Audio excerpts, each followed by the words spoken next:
ہم کریں گے ہر مظلوم کی حمایت۔ بسم اللہ الرحمن الرحیم۔ السلام علیکم، میں ہوں حرین فاطمہ اور آپ دیکھ رہے ہیں حمایتی نیوز HD چینل۔ نظر ڈالتے ہیں آج کی اہم خبروں پر۔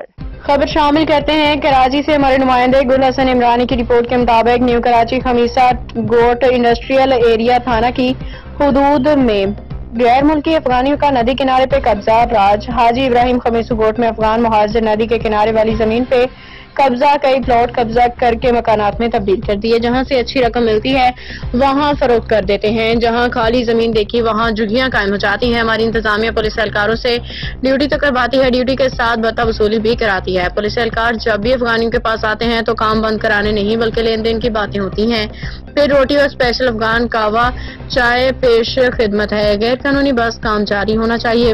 علاقہ مکینوں کی چوریاں، گھر میں گھسنا، دکانوں کے تالے توڑنا، چھینا چپٹی کرنا، پھر تو کھلی چھوٹ مل جاتی ہے۔ ان لوگوں کو کوئی شہری محفوظ نہیں۔ حکومت بالا افسران سے مطالبہ ہے کہ پولیس اہلکاروں کو سختی سے ہدایت کی جائے اور عوام کی جان و مال کی حفاظت یقینی بنائیں۔ اب تک کے لیے اتنا ہی۔ مزید خبروں اور اپڈیٹ سے باخبر رہنے کے لیے دیکھتے رہیں حمایتی نیوز HD چینل۔